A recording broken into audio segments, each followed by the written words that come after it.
അസ്സലാമു അലൈക്കും വറഹ്മത്തുള്ളാഹി വബറകാതുഹു. അൽഹംദുലില്ലാഹ് നഹ്മദുഹു വനസ്തഈനുഹു വനസ്തഗ്ഫിറുഹു വനഊദു ബില്ലാഹി മിൻ ശുറൂരി അൻഫുസിനാ വമിൻ സയ്യിആതി അഅ്മാലിനാ. മൻ യഹ്ദിഹില്ലാഹു ഫലാ മുളില്ല ലഹു വമൻ യുളിൽ ഫലാ ഹാദിയ ലഹു. وأشهد أن لا إله إلا الله وأشهد أن محمدا عبده ورسوله أرسله بالهدى ودين الحق ليظهره على الدين كله ولو كره المشركون. اللهم صل على محمد وعلى آل محمد كما صليت على إبراهيم وعلى آل إبراهيم. اللهم بارك على محمد وعلى آل محمد كما باركت على إبراهيم وعلى آل إبراهيم إنك حميد مجيد. أما بعد فإن خير الحديث كتاب الله وخير الهدي هدي محمد صلى الله عليه وسلم وشر الأمور محدثاتها وكل محدثة بدعة وكل بدعة ضلالة. أيها الناس أوصيكم وإياي أولا بتقوى الله. يا أيها الذين آمنوا اتقوا الله حق تقاته ولا تموتن إلا وأنتم مسلمون. أعوذ بالله من الشيطان الرجيم. بسم الله الرحمن الرحيم. والله أنزل من السماء ماء فأحيا به الأرض بعد موتها إن في ذلك لآيات لقوم يسمعون. സ്നേഹം നിറഞ്ഞ സത്യവിശ്വാസികളെ, സത്യവിശ്വാസിനികളെ, ലോകത്തിൻ്റെ രക്ഷിതാവായ അള്ളാഹുവിൻ്റെ നിയമങ്ങൾ ജീവിതത്തിൻ്റെ സകലമാന മേഖലകളിലും പാലിക്കുകയും അള്ളാഹു വിരോധിച്ചിട്ടുള്ള കാര്യങ്ങളിൽ നിന്ന് അകന്നു നിൽക്കുകയും ചെയ്യണമെന്ന് ഓരോരുത്തരെയും ഉണർത്തുകയാണ്, ഉത്ബോധിപ്പിക്കുകയാണ്. ലോകരക്ഷിതാവായ അള്ളാഹു മനുഷ്യന് എണ്ണിത്തിട്ടപ്പെടുത്താൻ കഴിയാത്ത അപാരമായ അനുഗ്രഹങ്ങൾ നൽകിയിട്ടുണ്ട്. പ്രത്യക്ഷവും പരോക്ഷവുമായ അനേകം അനുഗ്രഹങ്ങൾ. ആ അനുഗ്രഹങ്ങളെ എണ്ണിക്കണക്കാക്കാൻ സാധ്യമല്ല എന്ന് പരിശുദ്ധ ഖുർആനിൽ അല്ലാഹു പറയുന്നുണ്ട്. ആ അനുഗ്രഹങ്ങളിൽ സുപ്രധാനമായ ഒരു അനുഗ്രഹമാണ് മനുഷ്യന് ശുദ്ധജലവും അതുമാതിരിയുള്ള ഉപ്പുജലവും ഒക്കെ നൽകി എന്നുള്ളത്. 16-ാം അധ്യായം സൂറത്ത് നഹ്ൽ 65-ാം വചനത്തിൽ അല്ലാഹു പറഞ്ഞിട്ടുള്ള കാര്യമാണ് ഞാൻ നിങ്ങൾ ഓതി കേൾപ്പിച്ചത്. വല്ലാഹു അൻസല മിനസ്സമാഇ മാഅ. അല്ലാഹു ആകുന്നു ആകാശലോകത്ത് നിന്ന് ജലം വർഷിപ്പിച്ചു എന്നത്, അഥവാ മഴ വർഷിപ്പിച്ചു എന്നത്. ഫഅഹ്യാ ബിഹിൽ അർള ബഅദ മൗതിഹ. ആ മഴ മൂലം അല്ലാഹു നിർജീവമായ വരണ്ട ഭൂമിയെ ജീവിപ്പിച്ചു. ഇന്ന ഫീ ദാലിക ലആയാത്തിൻ ലിഖൗമി യസ്മഊൻ. കാര്യങ്ങൾ കേട്ട് മനസ്സിലാക്കുന്ന ആളുകൾക്ക് അതിൽ ദൃഷ്ടാന്തമുണ്ട് എന്നാണ്. അപ്പോൾ മഴ വർഷിച്ചാൽ ഭൂമിക്ക് ജീവനുണ്ടാവുകയും ഭൂമിയിൽ സസ്യലതാദികൾ മുളച്ചു വരികയും അതേപോലെ തന്നെ ഏത് തരിശായ ഭൂമിയും ഏത് മരുഭൂമിയും ഒക്കെ അതിൽ സസ്യലതാദികൾ മുളച്ചു പൊന്തുകയും ചെയ്യുമെന്ന്. മഴ എവിടെ, എത്ര അളവിൽ, എപ്പോൾ വർഷിപ്പിക്കണം എന്ന് തീരുമാനിക്കുന്നത് അള്ളാഹുവാണ്. മനുഷ്യർക്ക് അതിലൊന്നും ചെയ്യാനില്ല, അല്ലേ? നമ്മൾ ഉദ്ദേശിക്കുമ്പോൾ നമ്മളുടെ ഇഷ്ടത്തിനനുസരിച്ചല്ല മഴ വർഷിക്കുന്നത്, അള്ളാഹുവിൻ്റെ ഇഷ്ടാനുസരിച്ചാണ്. ഖുർആൻ അത് ചിന്തിച്ച് നോക്കാൻ വേണ്ടി പറഞ്ഞിട്ടുണ്ട്. അഫറഅയ്തുമുൽ മാ അല്ലദീ തശ്റബൂൻ. നിങ്ങൾ കുടിക്കുന്ന വെള്ളത്തെക്കുറിച്ച് നിങ്ങൾ ചിന്തിച്ചു നോക്കിയിട്ടുണ്ടോ? അഅൻതും അൻസൽതുമൂഹു മിനൽ മുസ്നി അം നഹ്നുൽ മുൻസിലൂൻ. അത് കർമേഘങ്ങളിൽ നിന്ന് നിങ്ങൾക്ക് വർഷിപ്പിച്ചു തരുന്നത് നാമാണോ അതല്ല നിങ്ങളാണോ എന്നാണ്. അള്ളാഹു മഴ വർഷിപ്പിക്കുക മാത്രമല്ല, ആ മഴ ഭാവിയിൽ മനുഷ്യന് ഉപയോഗപ്പെടുത്തുവാൻ വേണ്ടി ഭൂമിയിലെ പ്രത്യേക ഇടങ്ങളിൽ അള്ളാഹു അത് നിക്ഷേപിക്കുന്നു.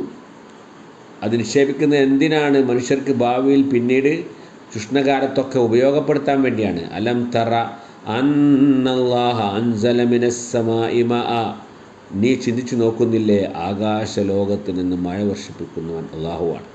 എന്നിട്ട് പറയുന്നു ഫസലക്കഹു യനാബിയ, യൻബൂ എന്ന് പറഞ്ഞാൽ ഉറവിടം, ഫില്ലാർദ് ഭൂമിയിലെ ഉറവിടങ്ങളിൽ ആ മഴവെള്ളത്തെ അള്ളാഹു പ്രവേശിപ്പിക്കുന്നു.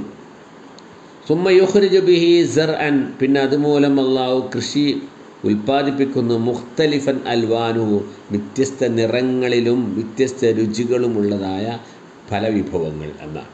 23-ാം അധ്യായം സൂറത്ത് മുഅ്മിനൂനിലെ 18-ാമത്തെ വചനത്തിലും അള്ളാഹു ഇതേ ആശയം പറയുന്നുണ്ട്.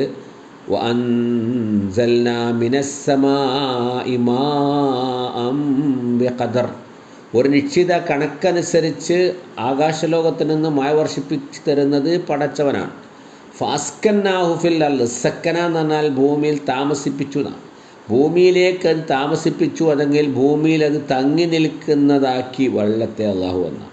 വൈനാല ദഹാബിൻ ബിഹി ലഖാദിറൂൻ, ആ വെള്ളം കൊണ്ടുപോകുവാനും അള്ളാഹുവിന് കഴിയും. അഥവാ വെള്ളമില്ലാതെ ദുരിതമനുഭവിക്കുന്ന, ക്ഷാമം അനുഭവിക്കുന്ന അവസ്ഥ ഉണ്ടാക്കാനും അള്ളാഹു കഴിയും. അപ്പം വെള്ളം വർഷിപ്പിക്കുക മാത്രമല്ല, ഭാവിയിലെ ഉപയോഗത്തിന് വേണ്ടി അള്ളാഹു ഇത് നിക്ഷേപിക്കുന്നുണ്ട്. ഉള്ളിലും ഉറവകളിലും ചതുപ്പ് നിലകളിലും താഴ്ന്ന പ്രദേശങ്ങളിലുമൊക്കെ മഴവെള്ളത്തെ അള്ളാഹു സംഭരിക്കുന്നു, നിക്ഷേപിച്ചു വെക്കുന്നു, അല്ലേ? അത് പിന്നീട് അത് ഉറവകളായി കിണറുകളിലൂടെയും മറ്റും മനുഷ്യന് ലഭിക്കാൻ വേണ്ടിയിട്ടാണ് അള്ളാഹു ഈ വെള്ളം നിക്ഷേപിക്കുന്നത്. പക്ഷെ നമ്മളെന്താ ചെയ്യുന്നത്? ഈ വെള്ളം ഭൂമിയിലേക്ക് ഇറങ്ങിച്ചെല്ലാൻ നമ്മൾ സമ്മതിക്കുന്നില്ല. നമ്മുടെ വീടിൻ്റെ മുറ്റത്ത് കോൺക്രീറ്റ് കട്ടകൾ അല്ലെങ്കിൽ അതുപോലെ എല്ലാം നിരത്തി വെച്ച് ഭൂമിയിലേക്ക് വെള്ളം അത് ഇറങ്ങുന്നില്ല. കുളങ്ങളും വയലുകളും എല്ലാം മണ്ണിട്ട് നികത്തി ആ ജലസ്രോതസ്സുകളെല്ലാം നമ്മൾ അടച്ചു കളഞ്ഞു. അപ്പോൾ എന്താ സംഭവിക്കുന്നത്? പെയ്യുന്ന മഴ ഒന്നായിട്ട് ഒലിച്ചിട്ട് പുഴയിലൂടെ അങ്ങനെ കടലിൽ ചെന്ന് ചേരുകയാണ്. കേരളത്തിലൊരു വർഷത്തിൽ 3000 മില്ലിമീറ്റർ മഴ ലഭിക്കുന്നുണ്ട്. അഥവാ 12 കോടി ക്യൂബിക് മീറ്റർ മഴയാണ് ഒരു വർഷത്തിൽ ലഭിക്കുന്നത്. അതിൽ 60% കുത്തിയൊലിച്ചുകൊണ്ട് കടലിൽ പതിക്കുകയാണ്. വെറും 40% മാത്രമാണ് സംഭരിക്കപ്പെടുന്നത്. അപ്പോൾ അതുകൊണ്ട് ഉഷ്ണകാലത്ത് ഈ വെള്ളം സംഭരിക്കപ്പെടാത്തത് കൊണ്ട് സൂര്യതാപവും വരൾച്ചയും ഒക്കെ നമ്മളിന്ന് അനുഭവിച്ചുകൊണ്ടിരിക്കുകയാണ്. കേരളത്തിൻ്റെ ഡിഗ്രി ചൂട് 36, 37 ഒക്കെ ആയിക്കൊണ്ടിരിക്കുക, 38, അല്ലേ? അപ്പോൾ ആ രൂപത്തിലേക്ക് ചൂടുകൾ കൂടി സൂര്യതാപം ഏൽക്കുന്ന ഒരവസ്ഥ ഗൾഫിലൊക്കെ പണ്ട് പറയുന്ന മാതിരി 11 മണി മുതൽ 3 മണിൻ്റെ ഇടയ്ക്ക് പുറത്തിറങ്ങാൻ പാടില്ല എന്നുള്ള നിർദ്ദേശമാണ് അധികാരികൾ നമുക്ക് ലഭിച്ചത്, അല്ലേ? അപ്പം ഇതിൻ്റെയൊക്കെ കാരണം ഒരു വേള ചിന്തിക്കുമ്പോൾ മനുഷ്യൻ തന്നെയാണ്. ഭൂമിയുടെ സന്തുലിതാവസ്ഥക്ക് മാറ്റം വരുത്തുന്ന പ്രവർത്തനങ്ങൾ മനുഷ്യൻ്റെ ഭാഗത്ത് നിന്നും ഉണ്ടാകുന്നു. വലിയ തോതിൽ പാറകൾ ഖനനം ചെയ്ത് പൊട്ടിച്ചെടുത്ത് കൊണ്ടുപോകുന്നു, അല്ലേ? അതുപോലെ ഇതുപോലെ ജലസ്രോതസ്സുകൾ നികത്തപ്പെടുന്നു.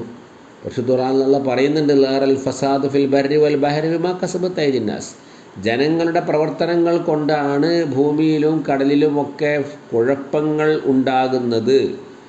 അപ്പോൾ ആ സന്ദർഭത്തിൽ അള്ളാഹു ഇതുപോലെയുള്ള കാര്യങ്ങൾ, ഇതുപോലെയുള്ള വരൾച്ചകളൊക്കെ ഉണ്ടാക്കും എന്നാണ്. അപ്പോൾ നമ്മൾ ചെയ്യേണ്ടത് ഈ ജലസ്രോതസ്സുകൾ നമ്മൾ തടയാൻ പാടില്ല.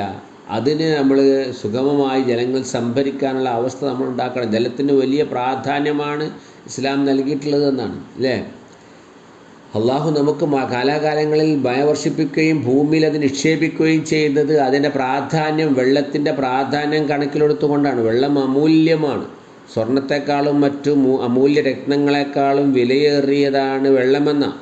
വെള്ളത്തിന് പകരം മറ്റൊരു വസ്തു കണ്ടുപിടിക്കപ്പെട്ടിട്ടില്ല. ഇവിടെ വല്ലത്തിനുമേ പെട്രോളിന് പകരം വേറെ വസ്തുക്കൾ കണ്ടുപിടിക്കുന്നുണ്ട്. ഇലക്ട്രിക് വാഹനങ്ങൾ ഇറങ്ങിക്കൊണ്ടിരിക്കുന്ന കാലഘട്ടമാണ്. എന്നാൽ വെള്ളത്തിന് പകരം ഉപയോഗിക്കാൻ പറ്റിയ എന്താണ് എന്ന് കണ്ടുപിടിക്കപ്പെട്ടിട്ടില്ല എന്നാണ്.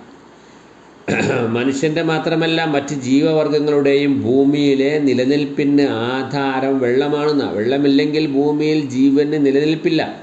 ജനനം മുതൽ മരണം വരെ ഒരാൾക്ക് ആവശ്യമുള്ള ഒന്നാണ് വെള്ളം.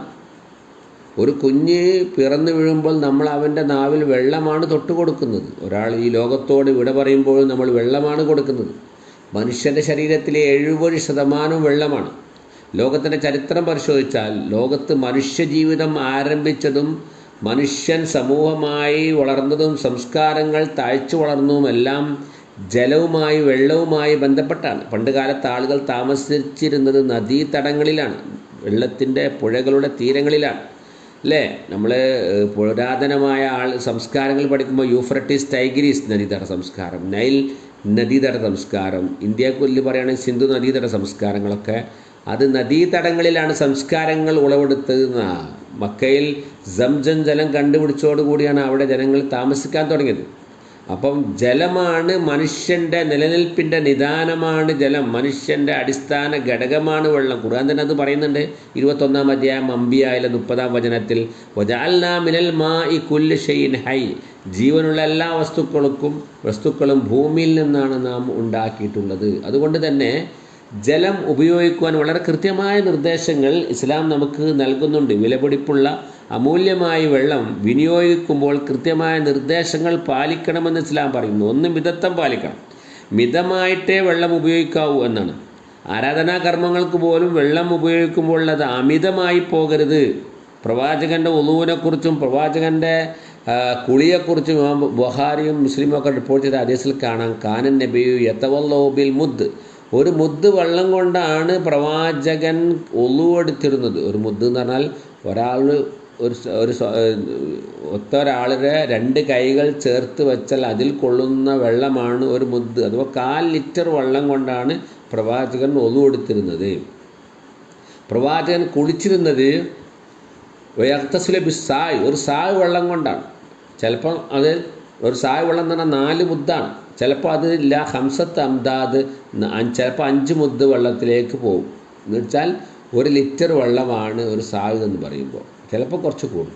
അപ്പോൾ ആരാധനകൾക്ക് പോലും വെള്ളം ഉപയോഗിക്കുമ്പോൾ മിതത്വം പാലിക്കണമെന്ന് പറയുമ്പോൾ മറ്റുള്ളതിൻ്റെ അവസ്ഥ നമ്മൾ ചിന്തിച്ചാൽ മനസ്സിലാവും. അല്ലേ?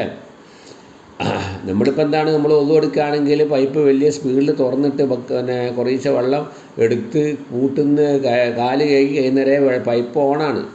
പിന്നെ അതിൽ കുറച്ച് വെള്ളം ഒതുവിന് ഉപയോഗിക്കുള്ളൂ, ബാക്കിയെല്ലാം വേസ്റ്റായി പോവാണ്. ഒരു ബക്കറ്റിൽ ആ വെള്ളം നമ്മൾ പിടിച്ചു വെക്കുകയാണെങ്കിൽ ഒരു ബക്കറ്റ് ഫുള്ളായിട്ട് അതിൽ കൊള്ളുന്ന വെള്ളമാണ്. അപ്പോൾ അത് അമിതമാണ്. പ്രവാചകൻ ഒരു മുദ്ദ് വെള്ളം കൊണ്ടാണ് ഒതു എടുത്തെന്ന് പറയുമ്പോൾ അമിതമായിട്ട് ജലം ഉപയോഗിക്കരുത്. അമിതോപയോഗം നമ്മൾ തടയണം. കുളിക്കാണെങ്കിലും ഒളുവിനാണെങ്കിലും അമിതമായി വെള്ളം ഉപയോഗിക്കരുത്. അല്ലേ? നമ്മളടുത്ത് വെള്ളമുണ്ട് എന്ന് വെച്ച് നമ്മളെ കിണറിലും നമുക്ക് വെള്ളത്തിന് ബുദ്ധിമുട്ടൊന്നുമില്ല, അപ്പുറത്ത് അയൽവാസിയായ ആൾ വെള്ളത്തിന് വേണ്ടി നെട്ടോട്ടമോടാണ്, പറമ്പിൽ വെള്ളമില്ല എങ്കിൽ നമ്മൾ ആ വെള്ളം അമിതമായി ഉപയോഗിക്കരുത്. നമ്മളടുത്ത് വെള്ളമുള്ളത് കൊണ്ട് നമ്മൾ എന്ത് ചെയ്യുന്നു, അത് ചെടികൾ നനയ്ക്കാനും കാറ് കഴുകാനും മറ്റും ദുരുപയോഗപ്പെടുത്തുന്നു. അപ്പുറത്തുള്ളവൻ ദാഹജലത്തിന് വേണ്ടി നെട്ടോട്ടമോടുമ്പോൾ അവനെ സഹായിക്കാൻ നമ്മൾ ബാധ്യസ്ഥരാണ് എന്നുള്ള കാര്യം നമ്മൾ മനസ്സിലാക്കുക. അതുപോലെ തന്നെ നമുക്ക് അവകാശപ്പെട്ടതും ആവശ്യമുള്ളതും വെള്ളം മാത്രം എടുക്കുക. അല്ലേ? സാദ് റളിയല്ലാഹു ഒതു എടുക്കുമ്പോൾ അമിതമായി വെള്ളം ചെലവഴിച്ചവൻ പ്രവാചകൻ ചോദിച്ചു, മാ ഹാദ സറഫ് യാ സാദ്, സായദ് എന്തൊരു അമിതമാണ് ഈ വെള്ളം ചെലവഴിക്കുന്നത്. അപ്പോൾ അദ്ദേഹം ചോദിച്ചു, ഒളുവിൽ വെള്ളം ചെലവഴിക്കുന്നതിൽ അമിതത്വമുണ്ടോ? പ്രവാചകൻ പറഞ്ഞ മറുപടി, നാം വൈൻ കുന്തല നെഹ്റിൻ ജാരിൻ, ഒഴുകുന്ന പുഴയിലാണെങ്കിലും നമുക്ക് അവകാശപ്പെട്ടത് മാത്രമേ എടുക്കാവൂ. നിനക്ക് ഒളു എടുക്കാത്ര വെള്ളമാണോ അത് മാത്രം എടുത്താൽ മതി എന്നാ. അല്ലേ? കാരണം ഇത് നമുക്ക് മാത്രമല്ല, ഒരുപാട് ജീവജാലങ്ങൾക്കും ജന്തുക്കൾക്കും ഒക്കെ ആവശ്യമുള്ള, അവർക്കെല്ലാം അവകാശപ്പെട്ട ജലമാണ് നമ്മൾ ഉപയോഗിക്കുന്ന ചിന്ത നമുക്ക് വേണം. അപ്പോൾ ജലം പാഴാക്കരുത്. നമ്മളൊക്കെ എന്താണ്, നമ്മുടെ ടാങ്ക് നിറയാൻ ഇത്ര മിനിറ്റ് മോട്ടർ ഇട്ടാൽ മതി നമുക്കറിയാം. പക്ഷേ ടാങ്ക് നിറഞ്ഞാലും വെള്ളം കവിഞ്ഞ് പുറത്തു പോവാണ്, പൈപ്പ് ലീക്കായിട്ട് വെള്ളം പോവുകയാണ്. പൈപ്പൊന്ന് നന്നാക്കിയാൽ മതി. അതിന് നമ്മൾ മെനക്കാടാറില്ല. ഒരു പൈപ്പിൽ നിന്ന് ഒരു തുള്ളി വെള്ളം പാഴായി പോകുന്നുണ്ട് എങ്കിൽ 1 മിനിറ്റിൽ 5 തുള്ളി വെള്ളം അങ്ങനെ പാഴായി പോവുകയാണെങ്കിൽ ഒരു ദിവസം 2 ലിറ്റർ വെള്ളമാണ് പാഴായി പോകുന്നത് എന്ന് മനസ്സിലാക്കുക. അതുപോലെ തന്നെ മഴവെള്ളം പാഴായി പോകാതെ കൃത്യമായ പ്ലാനിങ്ങോടുകൂടി ഉപയോഗപ്പെടുത്താൻ നമുക്ക് സാധിക്കണം. അത് സംഭരിച്ചു വെക്കാനും മഴക്കൊഴികൾ ഉണ്ടാക്കാനൊക്കെ അതിനു വേണ്ടി സമയം അത് ഇസ്ലാമിൻ്റെ നിർദ്ദേശമാണ്. ജലം മലിനമാക്കരുത്, മറ്റൊരു നിർദ്ദേശമാണ് ഇസ്ലാമിൻ്റെ. അല്ലേ? ഒരു വലിയ സന്ദേശമാണ്. ജലസ്രോതസ്സുകൾ മലിനപ്പെടുത്തരുത്, അത് വലിയ അളവിലുള്ള വെള്ളം ഉപയോഗശൂന്യമാക്കി കളയും എന്നാണ്. അല്ലേ? ഇസ്ലാം അത് കർശനമായി നിരോധിക്കുന്നുണ്ട്. 3 സ്ഥലങ്ങളിൽ മലമൂത്ര വിസർജനം നടത്തരുതെന്ന് പ്രവാചകൻ പറയുന്നുണ്ട്. ഒന്നെവിടെയാണ്? ജല ഉറവിടമാണ്. മറ്റൊന്ന് വഴിക്കവലിൽ ആളുകൾ ഇരിക്കുന്ന സ്ഥലമാണ്. മൂന്നാമത്തത് തണൽ വൃക്ഷത്തിൻ്റെ ചുവട്ടിലാണ്. അതെല്ലാം ജനങ്ങൾ ഉപയോഗിക്കുന്ന ഇടങ്ങളാണ്. അതിൽ പറഞ്ഞൊരു സ്ഥലമാണ് ജല ഉറവിടം. ജലം ഒഴുകുന്ന ഉറവിടത്തിൽ പോയി മലമൂത്ര വിസർജനം നടത്തി ആ വെള്ളം മലിനമാക്കുക. അതുപോലെ തന്നെ കെട്ടി നിൽക്കുന്ന വെള്ളത്തിൽ മൂത്രമൊഴിക്കാൻ പാടില്ല എന്ന് പ്രവാചകൻ പറഞ്ഞു. കാരണം അത് ആ വെള്ളത്തെ മലിനമാക്കും. അപ്പോൾ വെള്ളം മലിനമാകുന്ന ഒരു പ്രവർത്തനങ്ങളും നമ്മുടെ ഭാഗത്തു നിന്ന് ഉണ്ടാവരുത് എന്നാണ് ഈ ഹദീസ് നമ്മെ പഠിപ്പിക്കുന്നത്, അല്ലേ? ഇതുപോലെ തന്നെയാണ് മാലിന്യങ്ങൾ, ഫാക്ടറി വേസ്റ്റുകൾ, മാംസ മാർക്കറ്റിലെ മാലിന്യങ്ങൾ, ഇവയൊക്കെ കൊണ്ടിട്ട് ജല ഉറവിടങ്ങളിൽ പുഴയിൽ കൊണ്ടുപോയിടുന്ന ആളുകളുണ്ട്, അല്ലേ? അതിങ്ങോട്ട് അവിടെ ആകെ വൃത്തികേടാകുന്ന ജനങ്ങൾക്ക് ഉപയോഗിക്കാൻ പറ്റാത്ത അവസ്ഥ വരുത്തുന്ന ആളുകളുണ്ട്. ഇതെല്ലാം വലിയ തെറ്റാണ് ഇസ്ലാമികമായിട്ട്. ഇന്ത്യയിൽ ഒരു ദിവസം 13,000 ലിറ്റർ മലിനജലം വ്യവസായശാലകളിൽ നിന്ന് പുറത്തേക്ക് വരുന്നുണ്ട്, അല്ലേ? അപ്പോൾ അതെല്ലാം തന്നെ ഈ ശുദ്ധജലത്തെ മലിനമാക്കുന്ന രൂപത്തിലേക്ക് വളർന്നു കഴിഞ്ഞാൽ ശുദ്ധജലത്തിൻ്റെ ഉറവിടങ്ങൾ അത് ഇല്ലാതായി പോകും. അപ്പോൾ ജലം മലിനമാക്കരുത്. നമുക്ക് അള്ളാഹു വിശുദ്ധമായ ജലമാണ് ആകാശത്ത് നിന്ന് വർഷിപ്പിച്ചിരുന്നത്. വഅൻസൽനാ മിനസ്സമായി മാഅൻ തഹൂറ എന്നാണ് 25-ാം അധ്യായം ഫുർഖാനിലെ 48-ാം വചനത്തിൽ പറയുന്നത്. ശുദ്ധമായ വെള്ളമാണ് ആകാശത്ത് നിന്ന് ഇറക്കി തരുന്നത് എന്നാണ്. ആ ശുദ്ധമായ ജലം ശുദ്ധമായി തന്നെ സൂക്ഷിക്കുവാൻ നമുക്ക് കഴിയണം. അത് മലിനമാക്കരുത്. ആളുകൾക്ക് ഉപയോഗിക്കാനും ജീവജാലങ്ങൾക്ക് ഉപയോഗിക്കാനും ഉള്ളതാണത്. ഇപ്പോൾ പുഴയിൽ ഫാക്ടറി വേസ്റ്റുകളും മത്സ്യത്തിൻ്റെ വേസ്റ്റുകളും കോഴിൻ്റെ വേസ്റ്റുകളും കൊണ്ടുപോയിട്ട് അത് മലിനമാക്കുക, അത് ഉപയോഗശൂന്യമാക്കുക, ഇതെല്ലാം വലിയ തെറ്റായിട്ട് ഇസ്ലാം പറയുന്നത്, അല്ലേ? ഇന്ത്യയിൽ 34% ജലസ്രോതസ്സുകളും ഇന്ന് മലിനമാണ്. കേരളത്തിൽ അതിലും കൂടുതലാണ് മലിനമാക്കുന്നത് ആളുകൾ. അപ്പം വരൾച്ചയും ജലദൗർലഭ്യവും ഒക്കെ ഇന്ന് നമ്മൾ അനുഭവിച്ചുകൊണ്ടിരിക്കുകയാണ്. അതിൻ്റെ ഒരു പരിധിവരെ കാരണക്കാർ നമ്മളാണ് എന്നുള്ളത് നമ്മൾ മനസ്സിലാക്കുക. ഇന്നിപ്പം കുഴൽക്കിണർ കുത്തിയാൽ തന്നെ വെള്ളം കാണാത്ത അവസ്ഥയിലേക്കാണ് കാര്യങ്ങൾ പോകുന്നത്. വെള്ളം താഴോട്ട് പോവാണ്. ഖുർആൻ സൂറത്ത് ബഖറ ചോദിക്കണേ, നിങ്ങളെ വെള്ളം താഴോട്ട് ആണ്ടുപോയാൽ അപ്പോൾ മായി മഴീൻ, ആരാണ് നിങ്ങൾക്ക് ശുദ്ധജലം തരാനുണ്ടാവുക? അപ്പോൾ ഈ ജലക്ഷാമം നേരിട്ട് കഴിഞ്ഞാൽ അത് ഭയങ്കരമായ വിപത്താണ് ലോകത്തുണ്ടാവുക. ലോകത്ത് ജലക്ഷാമം നേരിടുന്ന ലോകത്തിലെ 30-ലേറെ രാജ്യങ്ങളുടെ പട്ടികയിലേക്ക് നമ്മുടെ ഇന്ത്യ രാജ്യവും നീങ്ങിക്കൊണ്ടിരിക്കുക എന്നാണ് കണക്കുകൾ നമ്മോട് സംസാരിക്കുന്നത്. അതുകൊണ്ട് നാം ഗൗരവമായി ഈ വിഷയം കാണണം. ജലം മലിനമാക്കാതിരിക്കുക, ഉള്ള ജലത്തെ സംരക്ഷിക്കുക, ജലസ്രോതസ്സുകളെ സംരക്ഷിക്കുക. ലോകത്തിൻ്റെ 3/4 ഭാഗവും വെള്ളമാണ്, 1/4 ഭാഗമേ കരയുള്ളൂ, അല്ലേ? എങ്കിലും അതിൽ ശുദ്ധജലം 0.6%. ഈ ജലം കരുതി വെക്കാനുള്ള ബോധപൂർവമായ ഒരു ശ്രമം നമ്മുടെ ഭാഗത്ത് നിന്ന് ഉണ്ടാവണം. മഴക്കാലത്ത് ജലം സംഭരിച്ചു വെക്കണം. ജലം ഭൂമിയുടെ അടിയിലേക്ക് ഇറങ്ങിച്ചെല്ലാൻ ഖുർആൻ പറഞ്ഞ നിക്ഷേപിക്കാനുള്ള അവസരം നമ്മൾ ഉണ്ടാക്കണം. വെള്ളം ഒഴുകിപ്പോകാതിരിക്കാനുള്ള അവസരം, ഒഴുകിപ്പോകാൻ നമ്മൾ സമ്മതിക്കരുത്. ഉപയോഗശൂന്യമായ ജലസ്രോതസ്സുകൾ നമുക്ക് കുളങ്ങളൊക്കെ ഉപയോഗപ്രദമാക്കണം, അത് വൃത്തിയാക്കിയിട്ട്, അല്ലേ? അതുപോലെ തന്നെ വളരെ വെള്ളം അമിതമായ ഉപയോഗം നമ്മൾ നിയന്ത്രിക്കുക. ജലം അത് വേസ്റ്റുകളിട്ട് മലിനമാക്കാതിരിക്കുക. ഇതിനൊക്കെ പുറമെ പാപങ്ങളും തെറ്റുകളും ഒക്കെ ചെയ്യുമ്പോൾ അള്ളാഹു നമ്മുടെ വെള്ളത്തെ പിടിച്ചു വെക്കുന്ന നൂഹ് നബിയുടെ സമൂഹത്തോട് നൂഹ് നബി പറഞ്ഞിട്ടുണ്ട്, വഖുൽതുസ്തഗ്ഫിറൂ റബ്ബക്കും ഇന്നഹു കാന ഗഫാറ, നിങ്ങൾ അള്ളാഹുവിനോട് എപ്പോഴും പൊറുക്കലിനെ തേടണം, അള്ളാഹു നിങ്ങൾക്ക് പുറത്തു തരും. യുർസിലിസ് സമാ അലൈക്കും മിദ്റാറ, നിങ്ങൾക്ക് അള്ളാഹു ആകാശത്തിൽ നിന്നും വെള്ളം സമൃദ്ധമായി ഇറക്കിത്തരും എന്ന് പറയുന്നു. അപ്പം വെള്ള ദൗർലഭ്യം ജലക്ഷാമവും ഒക്കെ ഉണ്ടാകുന്ന ഒരു കാലഘട്ടത്തിൽ സത്യവിശ്വാസികൾ ചെയ്യേണ്ട ഒരു കാര്യമാണ് അള്ളാഹുവിനോട് ഇസ്തിഗ്ഫാർ നടത്തുക, മഴയ്ക്ക് വേണ്ടി പ്രാർത്ഥിക്കുക, അല്ലേ? ഉള്ള ജലം ഇതേമാതിരി സംരക്ഷിക്കുക. അതുപോലെ തന്നെ വെള്ളം ഉള്ളവർ ഇല്ലാത്തവർക്ക് അത് നൽകുക, അല്ലേ? കുടിവെള്ളം കിട്ടാതെ കഷ്ടപ്പെടുന്ന ആളുകളുടെ ദുരിതമകറ്റുവാൻ നമ്മൾ മെനക്കെടണം. മഹല്ലുകളും യുവജനങ്ങളും കൂട്ടായ്മകളും സംഘടനകളും ഒക്കെ തന്നെ അവർക്ക് വെള്ളം എത്തിക്കാനുള്ള പ്രവർത്തനങ്ങളിൽ ഏർപ്പെടുന്നത് വലിയ കൂലിയുള്ള കാര്യമാണ് എന്ന് ഇമാം അഹമ്മദ് റിപ്പോർട്ട് ചെയ്ത ഹദീസിൽ കാണാം. അയ്യുമാ മുസ്ലിമിൻ സഖാ മുസ്ലിമൻ അലാ ലമൈൻ, ദാഹിക്കുന്ന ഒരാൾക്ക് ആരെങ്കിലും വെള്ളം നൽകിയാൽ സഖാ അല്ലാഹു മിന റഹീഖിൽ മഖ്തൂം, സീൽ വെച്ച അള്ളാഹുവിൻ്റെ സ്വർഗീയ മദ്യം അവന് കുടിക്കാൻ വേണ്ടി കൊടുക്കും എന്നാണ്, അല്ലേ? റസൂലുള്ളാഹി സ്വല്ലല്ലാഹു അലൈഹി വസല്ലം അടുക്കൽ ഒരിക്കൽ സഅദ് ബിൻ ഉബാദ റളിയല്ലാഹു അൻഹു എന്ന് പറഞ്ഞു, പ്രവാചകരെ, എൻ്റെ ഉമ്മ പെട്ടെന്ന് മരണപ്പെട്ടു പോയതാണ്, അവർ അവർക്ക് വലതും സദക്ക ചെയ്യാൻ ആഗ്രഹമുണ്ടായിരുന്നു. അതുകൊണ്ട് ഞാൻ അവർക്ക് വേണ്ടി സദക്ക ചെയ്യട്ടെയോ എന്ന് ചോദിച്ചോ പ്രവാചകൻ പറഞ്ഞു, അതെ ചെയ്തോളൂ. എന്ത് സദക്കയാണ് ചെയ്യേണ്ടതെന്ന് ചോദിച്ചാൽ പ്രവാചകൻ പറഞ്ഞത് സഖിയുൽ മാ, വെള്ളം കുടിപ്പിക്കുക. അല്ലേ? കിണറില്ലാത്ത സ്ഥലത്ത് കിണർ കുത്തി കൊടുക്കുക, വെള്ളമില്ലാത്തടത്ത് വെള്ളത്തിൻ്റെ പൈപ്പുകൾ തയ്യാറാക്കി വെള്ളം കൊടുക്കുക എന്നാണ്. ഇതൊക്കെ വളരെ പുണ്യമുള്ള കാര്യമായിട്ടാണ് ഇസ്ലാം നമുക്ക് പറഞ്ഞു തരുന്നത്. അല്ലേ? നമ്മുടെ 3 കാര്യങ്ങൾ അത് തടയാൻ പാടില്ല എന്ന് പരിശുദ്ധ ഇസ്ലാം അടിവരയിട്ട് പറയുന്നുണ്ട്. ഒന്നെന്താണ്? 1 വെള്ളമാണ്, 2 തീയാണ്, 3 മേച്ചിൽ സ്ഥലങ്ങളാണ്. മേച്ചിൽ സ്ഥലങ്ങൾ എല്ലാ കന്നുകാലികൾക്കും മേയാനുള്ളതാണ്. അത് പൊതുവായിട്ടുള്ള കാര്യമാണ്, ഇത് തടയുവാൻ പാടില്ല എന്ന് റസൂലുള്ളാഹി സ്വല്ലല്ലാഹു അലൈഹി വസല്ലം ഉണർത്തുകയാണ്. അതുപോലെ തന്നെ തൻ്റെ വെള്ളം മറ്റുള്ളവർക്ക് തടഞ്ഞാൽ അള്ളാഹു അവനെ പരലോകത്ത് വെച്ച് അവനെ മൈൻഡ് ചെയ്യൂല, അവനോട് സംസാരിക്കൂല, അവന് യാതൊരു അനുഗ്രഹവും വിട്ടുവീഴ്ചയും ചെയ്യൂല എന്ന് ബുഖാരി പോലുള്ള മറ്റൊരു ഹദീസിൽ കാണാം. അപ്പോൾ വളരെ പ്രധാനപ്പെട്ട ഒരു ആശയമാണ് ഇത്.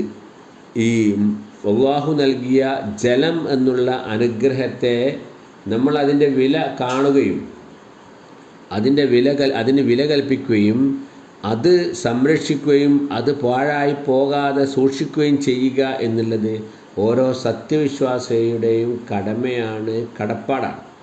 വരൾച്ച കൊണ്ട് പ്രയാസപ്പെടുന്ന ഒരുപാട് ആളുകളുണ്ട്. അവരിലേക്ക് സഹായം എത്തിക്കുക എന്നുള്ളതും നമ്മുടെ ദീൻ നമ്മോട് കൽപ്പിക്കുന്ന കാര്യമാണ് എന്ന് മനസ്സിലാക്കുക. അതുപോലെ തന്നെ വരൾച്ച രൂക്ഷമായ സ്ഥലങ്ങളിൽ അള്ളാഹുവിനോട് ഇസ്തിഗ്ഫാർ നടത്തണം, പാപമോചനം നടത്തണം. എന്നിട്ട് ആബാലവൃദ്ധ ജനങ്ങളും ഇത് മൈതാനത്തേക്ക് പോയിട്ട് അവിടെ വെച്ച് അള്ളാഹുവിനോട് സലാത്തുൽ ഇസ്തിസ്ഖാ, മഴയ്ക്ക് വേണ്ടിയുള്ള നിസ്കരിക്കണം. എന്നിട്ട് കൈകൾ ഉയർത്തി പ്രാർത്ഥിക്കണം, അല്ലാഹുമ്മ അഗ്ഹിസ്നാ, അല്ലാഹുമ്മ അഗ്ഹിസ്നാ, അല്ലാഹുമ്മ ഇസ്ഖിനാ ഗൈസൻ മുഗീസൻ മരീഅൻ നാഫിയൻ ഗൈറ മുളാരിൻ ആജിലൻ ഗൈറ ആജിൽ എന്ന് പ്രവാചകൻ സല്ലല്ലാഹു അലൈഹി വസല്ലമ ഇസ്തിസ്ഖാ നിസ്കാരത്തിൽ പ്രാർത്ഥിച്ച പ്രാർത്ഥന കാണാം. അല്ലാഹുവേ, ഞങ്ങൾക്ക് നീ മഴ വർഷിപ്പിക്കണം, സുഭിക്ഷമായ സുഖകരമായ ഉപദ്രവമില്ലാത്ത മഴ പെട്ടെന്ന് തന്നെ വർഷിപ്പിക്കണമെന്ന് പറഞ്ഞപ്പോൾ നിസ്കാര സ്ഥലത്തേക്ക് തന്നെ മഴ വർഷിപ്പിച്ച ചരിത്രമുണ്ടായിട്ടുണ്ട്. അതുകൊണ്ട് തന്നെ ഈ രൂപത്തിൽ നമ്മുടെ ഇന്നത്തെ ഈ അമിതമായ ഈ വരൾച്ചയും അതുപോലെ തന്നെ ഈ ചൂടും ഇതൊക്കെ നമ്മൾ അതിന് ഇസ്ലാമികമായ മാനങ്ങൾ, ഇസ്ലാം നൽകുന്ന നിർദ്ദേശങ്ങൾ എന്താണെന്ന് മനസ്സിലാക്കി അത് ജീവിതത്തിൽ ഉൾക്കൊള്ളുക, അതിൻ്റെ പരിഹാരം കാണുക. റബ്ബ് തആല അത്തരം വിശ്വാസികളിൽ നമ്മളെല്ലാവരെയും ഉൾപ്പെടുത്തി അനുഗ്രഹിക്കുമാറാവട്ടെ. ജീവിതത്തിൽ വന്നുപോയ പ്രയാസങ്ങൾ, ബുദ്ധിമുട്ടുകൾ, കഷ്ടപ്പാടുകൾ ഇതെല്ലാം പടച്ചവൻ അതിനെല്ലാം നമുക്ക് മോചനം നൽകി അനുഗ്രഹിക്കുമാറാവട്ടെ. ദുരിതങ്ങൾ അനുഭവിക്കുന്ന, രോഗങ്ങൾ അനുഭവിക്കുന്ന ആളുകൾക്ക് അള്ളാഹു അതിൽ നിന്നും ശമനം നൽകി അനുഗ്രഹിക്കുമാറാവട്ടെ. മരണപ്പെട്ടു പോയവർക്ക് അള്ളാഹു മഗ്ഫിറത്തും മർഹമത്തും പ്രദാനം ചെയ്യുമാറാവട്ടെ.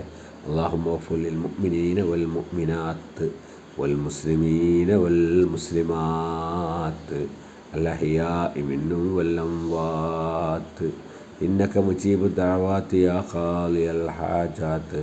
اللهم أعز الإسلام والمسلمين وأذل الشرك والمشركين.